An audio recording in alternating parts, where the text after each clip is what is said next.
What's up, everybody, and welcome into post-show headlines. I'm Andrew Salciunas. This is John Kincade, and today is a listener-sent-in question. It is, and I found so many great questions for next Tuesday when we do a Thanksgiving edition of questions, because people asked specific Thanksgiving questions that just came in.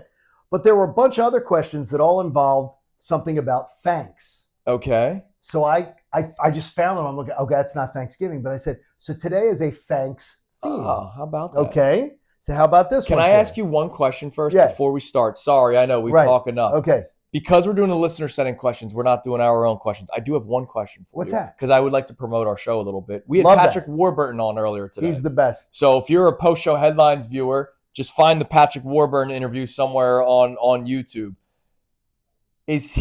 Who is a more recognizable voice where you know it's him? Like, then Patrick Warburton? Yeah, like I only think of one, and I always forget his name. The guy from Pixar that's in every Pixar movie. I always forget his name, but he's Ham. In Toy Story. He's Mac in Cars, the truck. He's in every single. David Schwimmer's in all those now too. Yeah, Ross from Friends. Yeah, he was a Madagascar. That quirky little. He's in Ice Age. You're right. He is in Ice Age. He does a lot of that now too. I think the guy from Succession, father in Succession, the McDonald's guy. I can't think of his name. The actor. Oh, I didn't know that was the same person. Yeah, I haven't watched Succession. He's the it's very good, dude. Yeah. It's excellent. Well, watch the Patrick Warburton video. Like and subscribe that, and like and subscribe this. Right, Anton on X. What's up, Anton? Asked the question. Not Aton, hour. No, it's Anton. This guy showed up.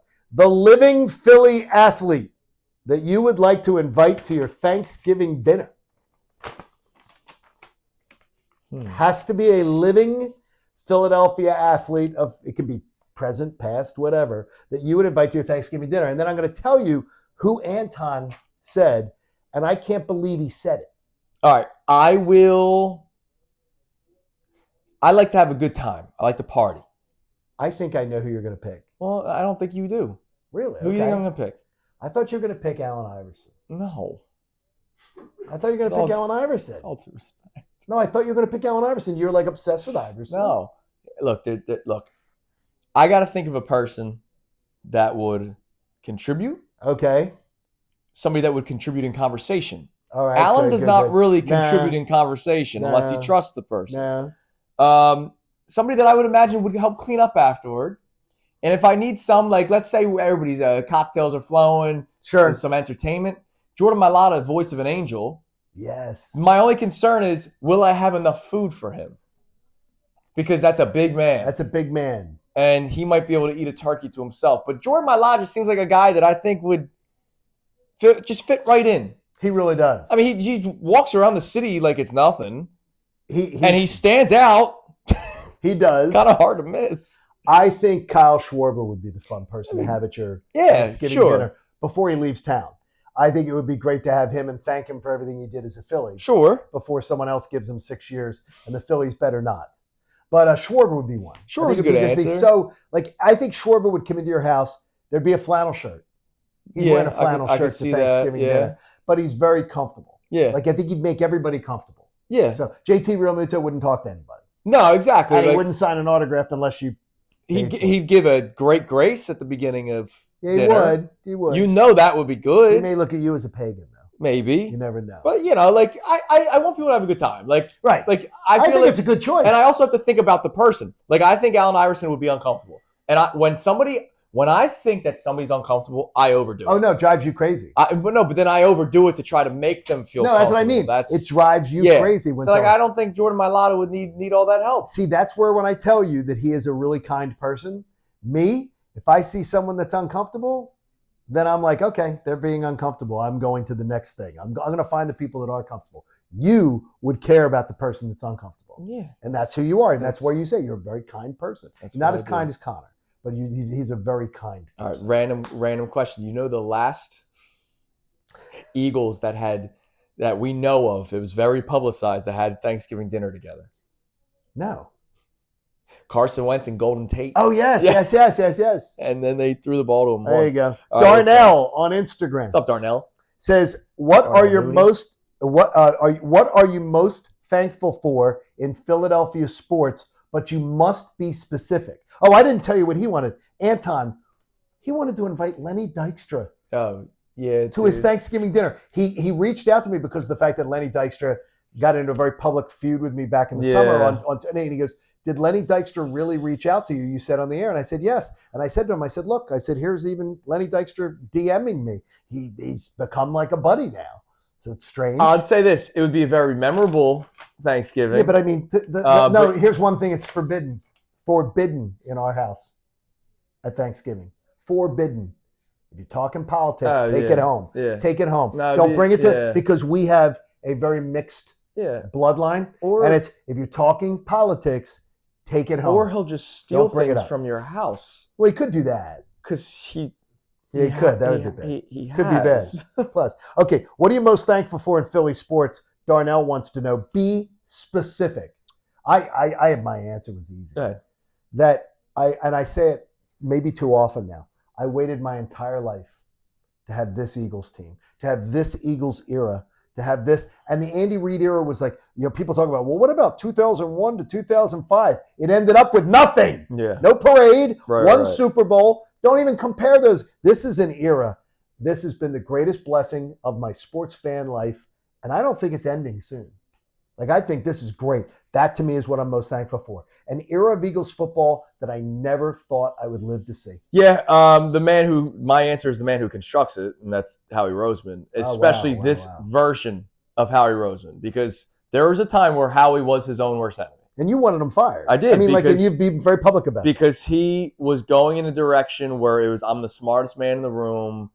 You know, the kid that they drafted out of Colorado, I forget his name. Davion Taylor. Like Jalen Reagor, when his entire scout, it's been talked about, reported that the scouts all said, hey, Justin Jefferson, he's a slot receiver, but he can bounce out to the outside. Howie then said, no, Jalen Reagor. And he became smartest man in the room. Right. And I thought that was very problematic because I do believe his head got a little big after winning the Super Bowl, which, hey, happens. I don't blame you. He was the guy that orchestrated that. He created that roster with a lot of free agents and trades. But he became full of himself, and that's something that you never really want. No. And since then, this version of him, he listens to other people. It's awesome. He has a feel for it himself. He shares all the praise all the time. Yes. He deflects praise. So Howie Roseman is my answer. Josie, our female of the day. Josie says, the player or coach in Philadelphia who never got the thanks that they deserved. And Josie, I'm sorry.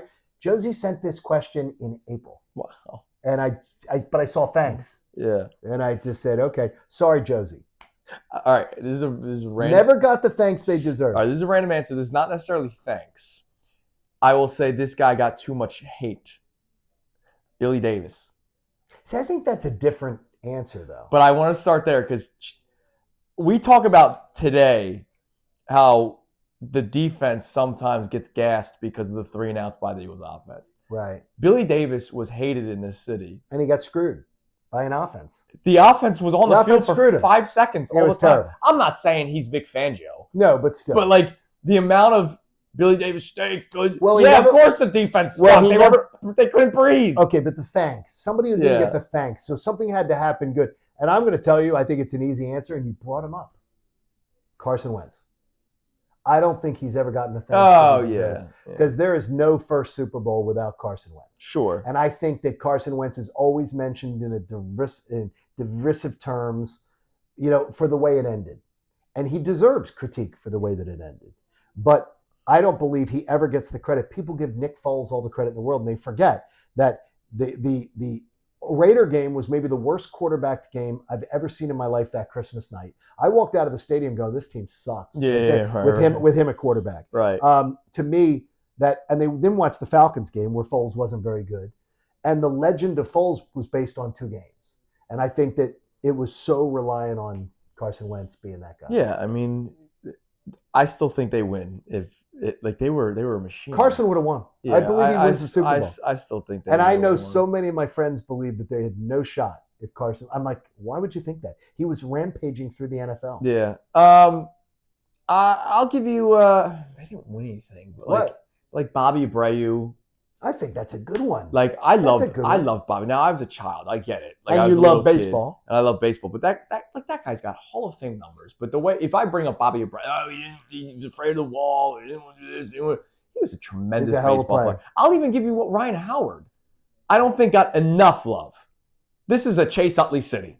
Ryan Howard was the most feared hitter of that lineup. I still remember going to battle with some guy on Twitter. Yeah, but his WAR sucked. Frick your WAR. I don't care about WAR when pitchers are literally looking at Ryan Howard going, uh-oh, how do I pitch around this guy? And it's so funny because to me, I'm a Jimmy Rollins. Like, to me, that era will always be defined by Jimmy Rollins. Yeah. And I think that I don't give Ryan Howard enough No, I think Ryan Howard comes like third because J-Roll's my favorite player all time. Everybody loves, there's so many people that love Chase. And I understand it. Like, he's a potential Hall of Famer. I get it. But like Ryan Howard, it's almost like, yeah, but he struck out too much. You look at his strikeout numbers compared to what it is today, he was not striking out that much. Have you ever tasted Ryan Howard's food? Yes, the chicken at the ballpark. It's tremendous. I'm telling you this, the restaurant in Atlanta. I've never been to the actual restaurant. Absolutely.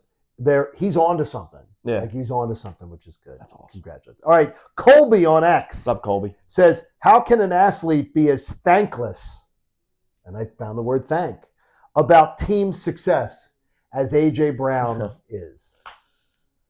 And have we ever seen this before? Like, to me, it's the most annoying part of the story to me that AJ Brown, and you go back to the original when this all started from the last offseason to the beginning of this year and all his little cryptic landmines that he was laying. Yeah. It was all me, his touches, his catches, his numbers. And then it became, well, all I want to do is win. All I want to do is be a leader. Like the people that bought into that spin. Everything was about him. Yeah. And to me, he goes, is thankless about winning. Have we ever seen anyone like this in Philly sports before? I don't think we have. I racked my brain because I knew the question before you did. Like, I racked my brain going, I've never seen a more thankless athlete about winning. Winning a Super Bowl, yeah, I was over it in 24 hours, and it didn't fulfill me and everything. Winning is supposed to be what it's all about. It depends on how people look at it. Like, all right, so let me make this clear. I actually celebrated him when he got paid and went, but I would bet you somebody would say Jason Worth. He should have taken the hometown discount to stick with the Phillies because they won. Instead, he went to the Nationals and got paid a lot of money. Which, by the way, remember, he was a Rule 5 draft guy. Yeah, and he was so I mean, he had a chance to make generational money, and every single fan that criticizes him would have done it too. Right. And I can't think of. I mean, like, I can't think of any athlete that I've ever seen on a winning team that is so freaking miserable with winning in this town's history. All right, I'll give you one answer because they were winning, and who knows how it would have played out if Jimmy Butler didn't hate Brett Brown so much that he left. It was such a cup of coffee. Because remember, the Bulls, the Bulls were not that good when he was there. Right. He was there at the tail end of D Rose, and then that fell apart. The Timberwolves sucked. Yes. That was with early Karl Anthony Towns. He comes here, and he's an immediate impact player. They go to the playoffs. The next year's the bandana team, which was awesome. And the Kawhi shot happens. And then, we never see Jimmy Butler again, and he gets traded. Yeah. And now he went to Miami, but he was the guy. He was the guy. In Miami. That's just another answer I guess I could think of. Fantaz on Instagram. It's the most amazing name I think I've ever heard, being John. Fantaz. If the Eagles were a Thanksgiving dinner, I saved this for last. Okay. Who is each of the main ingredients of the meal? For the Eagles, in your mind, who is the turkey for the Eagles? Who's the stuffing? Who's the cranberry sauce? Who's the thing? Because did you give away your answer earlier when you talked about being most thankful for Howie Roseman? Is Howie Roseman the Eagles' turkey? No. So I'm gonna go strictly player answer. Okay, so you're going strictly player on this. Answer. Okay. And I need people to not lose their minds. Are you looking at me when you say that? No. Okay. I think you'll agree with me. Okay. For whatever reason, people like to diminish Jalen Hurts because of all the talent around him, right? Right. That's what people outside of Philadelphia, he's only good because of the talent around him. No. He definitely is better because of the talent around him. There's no questions asked. So I'm going to call Jalen Hurts the turkey. But here's the deal. I don't eat Thanksgiving dinner for the turkey. I'm a sidesman. So you more sides. So Jalen's the turkey. Okay. You need it. All right. You need the turkey. You need the quarterback. Sure you do. But I need the turkey to taste a little bit better with the stuffing and the mashed potatoes and the gravy. I hate gravy. And everything else. My plate is like everything's just together. Oh. So Jalen's the turkey, so it's like which is the most important. You have a crime scene. Yes, which is the most important thing. But like AJ's the stuffing, and so AJ, wait a minute. You're saying AJ's the stuffing? And Devontae is the mushroom dish that my mom makes. That's freaking delicious. Saquon's the gravy. The offensive line's the casserole. They make everything. Everything better. I get a real problem with your list. You know what? Let's do this on air. Okay. Let's do this on air. And I don't even want to talk it out too much, but I'm going to just tell you this: I love the idea that you have Jalen as the turkey. Yeah, it's not a dry turkey. But no. But you know what's funny is I almost think that Nick Sirianni's got to be the turkey. That because of the dryness of it, and even though it's supposed to be he's supposed to be the biggest influence. He isn't. You can't have turkey dinner without a host. Well, if we keep this to players, the house, and if we keep Nick Sirianni's the host of the house, and if we keep this to players, you didn't mention defensive players, and to me, I'm not so sure right now that Quinyon and Coop and Jalen Carter aren't this team's... I never got to the best part. What's that? The desserts and the booze. Oh, that's the defense, I don't think they said food, but it is. All right, that's post-show headlines. Thanksgiving edition coming up next week. That's on Tuesday. Tomorrow, it is a pregame edition before Eagles-Cowboys on Post-game Sunday. on Monday. Pregame next Wednesday, too. Yes. Because we're not together. Yeah, because Thursday, Friday, we're busy. All right, see you guys. Hey guys, Andrew Salciunas, host of Kincade and Salciunas. Just want to thank you for checking out all of our great videos that we have on our YouTube channel every single day. Make sure, if you can, please like and subscribe and check out all the videos that we have on our YouTube channel, whether it's for us, Kincade and Salciunas, of course, our midday show, as well as Unfiltered with Bill and Ricky.